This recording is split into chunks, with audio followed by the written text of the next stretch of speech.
Subscribe कीजिए heal with doctor YouTube channel को, साथ ही बेल आइकन भी दबाएं ताकि आप लेटेस्ट हेल्थ रिलेटेड वीडियोस सबसे पहले देख सकें।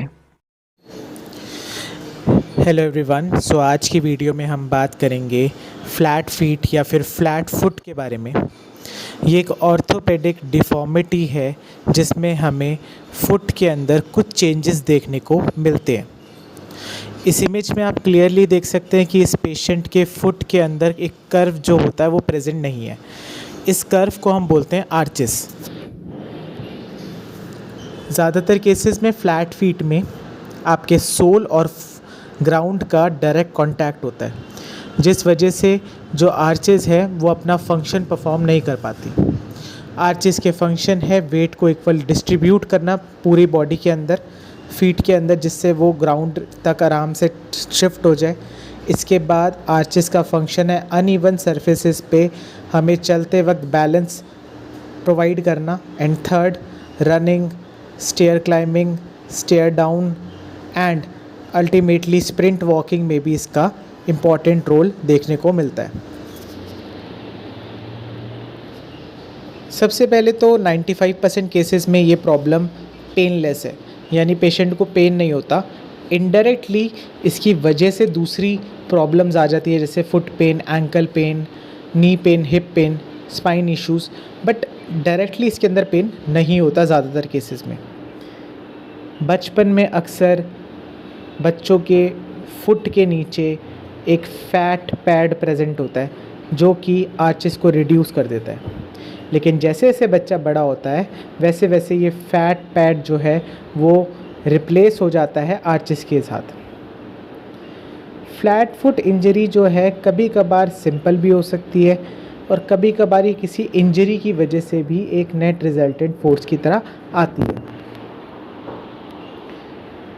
अब जैसे कि मैंने आपको पहले ही बताया कि फ्लैट फुट की जो कंडीशन है ये ज़्यादातर पेनलेस होती है, तो पेशेंट जो है इस प्रॉब्लम की वजह से इक्वल वेट डिस्ट्रीब्यूशन नहीं कर पाता, जिस वजह से उसको एंकल, नीज़, हिप के अंदर भी प्रॉब्लम स्टार्ट हो जाती है। क्योंकि इसका कोई ऐसा ट्रीटमेंट अभी तक भी ज़रूरी नहीं समझा गया, क्योंकि इसके अंदर सिम्टम्स नहीं आते, बट हाँ, इसकी वजह से आई हुई प्रॉब्लम्स को अगर हमें ठीक करना है रूट कॉज से, तो हमें फ्लैट फुट को ठीक करना बहुत ज़रूरी है। क्या आप इस इमेज में देख पा रहे हैं कि किस तरीके से एक कर्व होता है वो प्रेजेंट होता है नॉर्मल फुट में, वेयर एज अगर ये डिक्रीज़ या इंक्रीज़ हो जाए तो इंक्रीज़ होने पे उसको बोलते हैं हॉलो फुट और हाई आर्च, जिसके अंदर आप देख सकते हैं दो अलग अलग पीसेस देख रहे हैं लेकिन बीच का सारा गायब है, वेयर एज फ्लैट फुट के अंदर सारे कर्व्स ही गायब है। अभी तक हमने बात किया कि फ्लैट फुट क्या होता है, अब हम बात करेंगे फ्लैट फुट किस वजह से होता है। तो फ्लैट फुट जो है वो टॉडलर्स में और इन्फेंट्स में तो प्रेजेंट होता ही है, क्योंकि उनके फुट के ऊपर एक फैट पैड होता है जो कि मिमिक करता है जैसे कि आपको वहाँ पे कभी भी आपको आर्चेस नहीं आई हो। बट कुछ केसेस के अंदर आर्चेस जो है वो ज़रूरत से ज़्यादा भी हो जाती है, जिसको हम बोलते हैं हाई आर्च सिंड्रोम, जिसमें पेशेंट को बहुत तकलीफ़ होती है चलते वक्त। वेराज कुछ लोगों के अंदर ये जो प्रॉब्लम है वो नॉन कंडीशनल है, कहने का मतलब जब वो बैठे रहते हैं तब उनको जो ये फुट है वो आपका फ्लैट फुट नहीं लगता, उसमें आर्चेस होते हैं, लेकिन जैसे ही ये अपनी जगह पे खड़े हो जाते हैं वैसे ही इनका फ्लैट फुट जो है वो वापस से आना शुरू हो जाता है। और इसी चीज़ को हम बोलते हैं फ्लेक्सिबल फ्लैट फुट। कहने का मतलब जब आपका बच्चा या फिर कोई और पेशेंट खड़ा होगा तब उसको ये इश्यूज़ होंगे, लेकिन जैसे ही वो शांति से बैठ जाएगा या फिर लेट जाएगा तो उसको ये इश्यूज़ देखने को नहीं मिलेंगे। ज़्यादातर केसेस के अंदर आर्चेस जो है वो टाइम के साथ रिड्यूस भी हो जाती है या फिर टाइम के साथ एनहांस भी हो जाती है, लेकिन ज़्यादातर केसेस में एज रिलेटेड चेंजेस, यानी जैसे आप एडल्ट होते हैं, एडल्ट के बाद एल्डरली पॉपुलेशन में आप जाते हैं, आपकी एज हो जाती है, तो ये टेंडेंस, मसल, सॉफ्ट टिश्यू जो आर्चेस को सपोर्ट करता है वो वीक पड़ जाता है, जिस वजह से भी आपको फ्लैट फुट के इश्यूज़ हो सकते हैं इन योर लेट 60s। अब हमने बात कर लिया कि इसके क्या कारण है, क्या होता है, तो अब हम बात करेंगे इसके क्या लक्षण होते हैं, यानी सिम्टम्स क्या हैं। जैसे कि मैंने आपको बताया 50 to 60% लोग ये बोल रहे हैं कि फ्लैट फीट के अंदर आपको किसी भी तरीके की कोई भी पेन एक्सपीरियंस देखने को नहीं मिलता, लेकिन इसकी वजह से सेकेंडरी डिफॉर्मिटीज़ हो सकती है, जैसे कि फुट, एंकल या फिर हिप्स पे। वेयर एज कुछ लोग ये बोलते हैं कि हमें इनिशियली पेन नहीं होता, धीरे धीरे किसी भी तरह का मसल्स टाइटनेस की वजह से या फिर और 10 कारण होते हैं उसकी वजह से ये इश्यूज़ जो हैं आपके वर्स हो जाते हैं, जिस वजह से आपको पेन भी आता है, स्वेलिंग भी आता है और आपको इरिटेशन भी होती है। तो अब हम बात करते हैं कि हमें इस कंडीशन में डॉक्टरों के पास कब जाना चाहिए। तो देखिए, फ्लैट फुट के अंदर कोई सिम्टम्स तो आते नहीं हैं, लेकिन जब आपको लगे कि आपको सिम्टम आ रहा है तभी की तभी आप इसको किसी स्पेशलिस्ट को दिखाएं, जिससे कि आप इस प्रॉब्लम का हल ढूंढ पाएंगे। क्या आप देख पा रहे हैं इस इमेज में कि कैसे फ्लैट फिट होता है और इसका जो इम्प्रेशन है वो किस तरीके से आता है, वेराज जो नॉर्मल फिट है उसके अंदर जो ये कर्व है ये रहता है।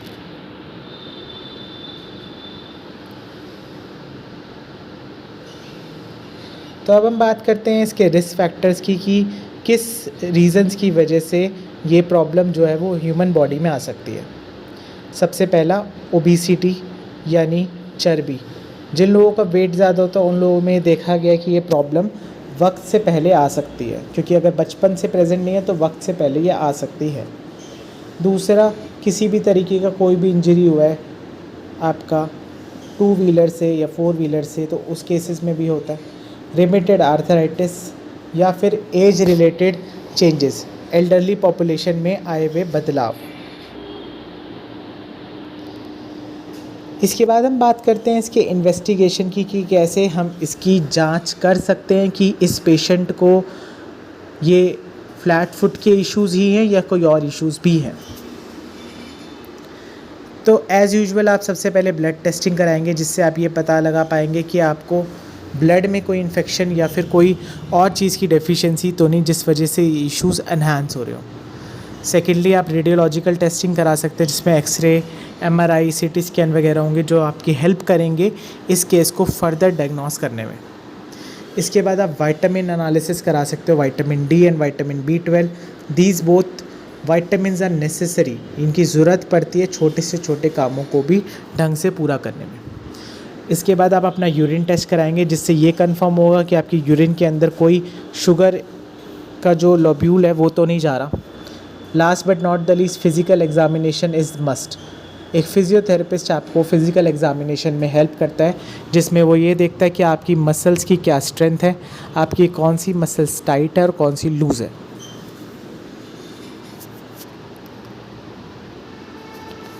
तो जैसे कि हम बात करें डायग्नोसिस की, तो इसका कोई ऐसा हमें सिम्टम तो देखने को नहीं मिलता। मैक्सिमम केसेस में ये सिम्टमलेस है। तो अगर हमें इसको समझना है कि इसके अंदर ये दिक्कत है बच्चे को या नहीं है, या फिर किसी भी इंसान को या किसी भी पेशेंट को ये तकलीफ़ है या नहीं है, तो उसके लिए हम सबसे पहले तो उसका एक्सरे, सीटी स्कैन, एमआरआई कराएंगे।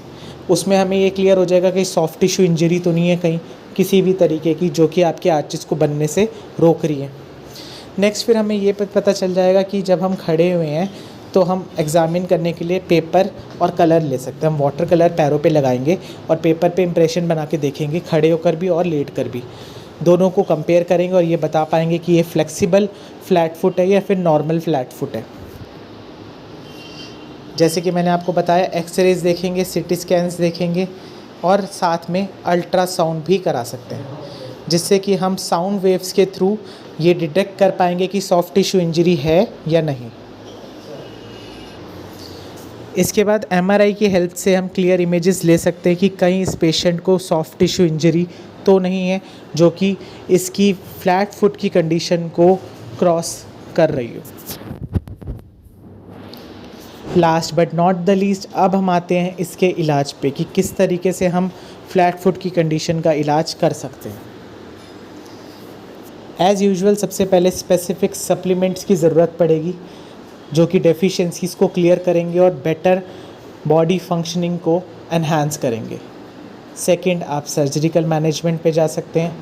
ज़्यादातर केसेस में इसके लिए कोई सर्जरी रिकमेंड नहीं करी जाती, लेकिन जब केस एडवर्स हो जाए और पेशेंट को कॉन्टीन्यूस पेन हो तो सर्जिकल ट्रीटमेंट भी आप करवा सकते हैं।